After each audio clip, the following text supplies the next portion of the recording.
नमस्ते, जय श्री राम साथियों। मैं गौरव आर्य, जिला गुरुग्राम, हरियाणा से।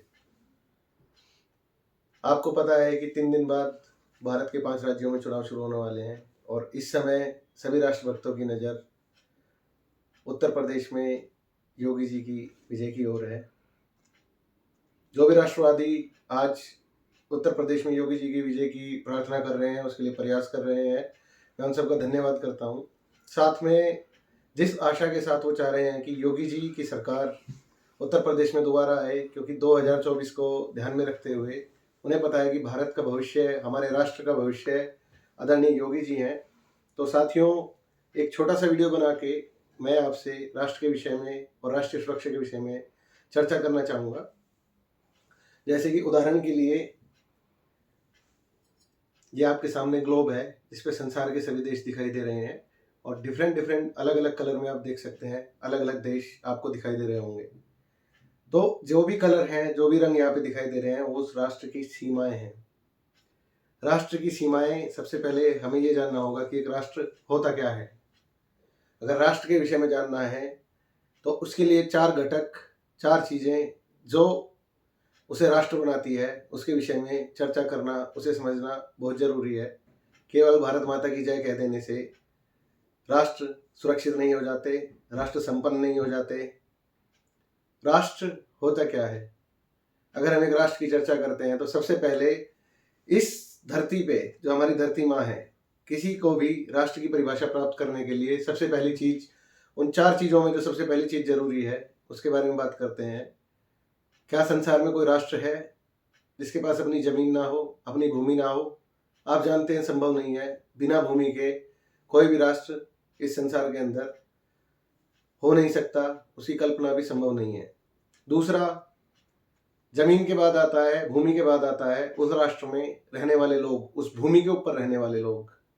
ये भी संभव नहीं है कि कुछ 100 किलोमीटर या कुछ 1000 किलोमीटर का एक भूभाग हो और उस पर लोग ही ना रहते हो।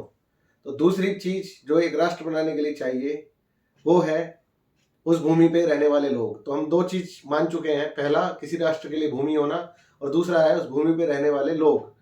अगर भूमि पे लोग रह भी रहे हो तो 1947 से पहले की बात करते हैं। क्या जो उस भूमि पे लोग रह रहे थे, हमारी भारत की भूमि पे, उन लोगों का इस भूमि पे कब्जा था? नहीं था, क्योंकि हम परतंत्र थे। भूमि पर कब्जा अंग्रेजों का, मुगलों का और इस्लामिक नवाबों का था।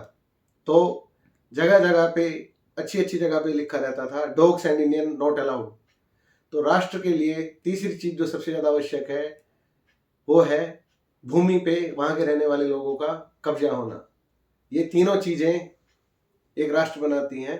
अभी चौथी चीज पे हम आए नहीं है, पर मैं आपसे पूछना चाहता हूं कि राष्ट्र का जो भूभाग होता है, जैसे कि भारत है या बांग्लादेश है या पाकिस्तान है, श्रीलंका है या अमेरिका है या ऑस्ट्रेलिया, कोई भी राष्ट्र जिसका आप नाम जानते हो, क्या राष्ट्र सिकुड़ता या फैलता भी है क्या? विचार कीजिए। राष्ट्र फैलता और सिकुड़ता है। राष्ट्र की सीमाएं फैलती हैं और सिकुड़ती भी हैं, और उसके पीछे केवल एकमात्र कारण होता है राष्ट्र के युवाओं की बाहों का बल, कितनी उसमें शक्ति है। और केवल सीमाएं नहीं सिकुड़ती, जब जब युवा शक्ति अपने राष्ट्र के प्रति भक्ति को भुला बैठी है, राष्ट्र के प्रति अपना दायित्व भुला बैठी है, तो राष्ट्र की सीमाएं नहीं सिकुड़ी, राष्ट्र में रहने वाली नारियों की अस्मिता तक लूटी गई है। ले जाके अफगानिस्तान के बाजारों में दुख्तरे हिंद 2 दिनार 2 दिनार बुले नहीं होंगे आप। तो राष्ट्र की सीमाएं सिकुड़ने में अगर हम देखा जाए, अगर जमीन सिकुड़ती है तो सेना की शक्ति के दम पे, युवाओं की शक्ति के दम पे सीमाएं फिर से फैलाई जा सकती हैं। लोग यदि वहां पे ना बसे हों तो ले जाके बसाए जा सकते हैं। और तीसरी चीज, कब्जा भी सेना के दम पे, ताकत के दम पे, सैन्य शक्ति, राजनीतिक शक्ति से प्राप्त किया जा सकता है। पर चौथी चीज जो राष्ट्र को बनाती है वो है वहां की संस्कृति। अगर ये तीनों चीजें जो पहली हमने आपको बताई, भूमि, भूमि पे कब्जा और भूमि पे रहने वाले लोग, ये तीनों कम या ज्यादा भी हो जाएं तो उसको दोबारा प्राप्त किया जा सकता है। पर एक स्थान पे एक संस्कृति अगर खत्म हो गई तो याद रखिएगा वो राष्ट्र सिकुड़ जाता है, खत्म हो जाता है। उदाहरण के लिए पाकिस्तान, बांग्लादेश, अफगानिस्तान, यहाँ पे हमारी संस्कृति खत्म हो गई, इसलिए हमारा राष्ट्र की सीमाएं भी वहां से सिकुड़ गई हैं। और निरंतर, अब भारत के बाहर की नहीं, भारत के अंदर की बात करते हैं, योगी जी पे पुनः आ जाते हैं। कहा जाता है हिंदू घटा और देश बटा। आज संस्कृति का, जब तक माननीय योगी जी 2017 में उत्तर प्रदेश में नहीं आए थे, आर्थिक सुरक्षा के नाम पे रंगदारी मांगी जाती थी गुंडों के द्वारा, समाजवादी पार्टी के, और हिंदुओं का निरंतर पलायन हो रहा था। व्यापारी उत्तर प्रदेश छोड़ छोड़ के भाग रहे थे। योगी जी आने के बाद आर्थिक सुरक्षाएं, दुकान कब खुल सकती है, कोई दंगा नहीं होता, कोई लूटपाट नहीं होती, तो व्यापारी वर्ग या आम नागरिक वहाँ पे सुरक्षित है आर्थिक रूप से। दूसरी बात करते हैं हम सामाजिक सुरक्षा की। घर से बहन बेटियां नहीं निकल सकती थी। मुजफ्फरनगर का कांड आपको याद होगा, किस प्रकार से बहनें, हमारी बेटियां स्कूल जा रही थी और उनके पीछे लव जिहादी किस प्रकार से पड़े हुए थे। मुजफ्फरनगर का दंगा उसका अकेला उदाहरण नहीं है, ऐसे हजारों लाखों उदाहरण है। हमारी बेटियां 8वीं के बाद 7वीं के बाद पढ़ाई छोड़ देती थी। तो सामाजिक सुरक्षा के मामले में जब बहन बेटियां हमारी बाजार में जाती थी तो फल फ्रूट के आकार बताकर हमारी बहन बेटियों को छेड़ा जाता था। आज सामाजिक सुरक्षा के नाम पे आप देख सकते हो ना, मंदिरों के माइक उतरते हैं, कावड़ ये सुरक्षित है। तीसरी है धार्मिक सुरक्षा।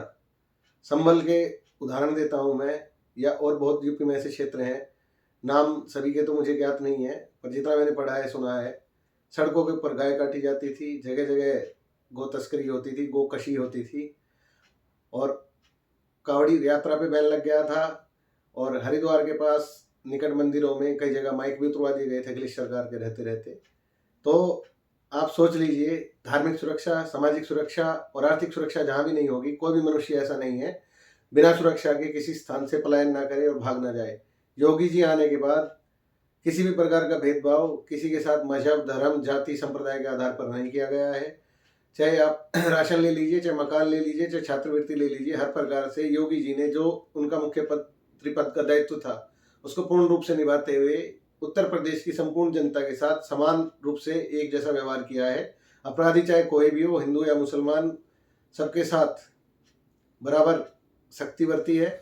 और जहाँ तक अगर जनता के अधिकारों की बात है तो योगी जी ने उस दायित्व को पूरा निभाया है। तो ये आपको तय करना है, सहारनपुर, मुजफ्फरनगर, मेरठ, मुरादाबाद, इस प्रकार के दंगे पूरे उत्तर प्रदेश में जब होते थे उससे गुजरना है, या जो सामाजिक सुरक्षा और 5 साल में आपने जो भी योजनाएं देखी हैं योगी जी की, उसके हिसाब से देखना है।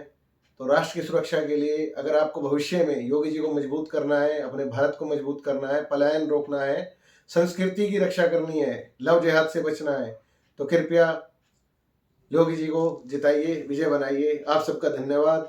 10 मार्च को सब मुंह मीठा करेंगे। जय श्री राम, हर हर महादेव।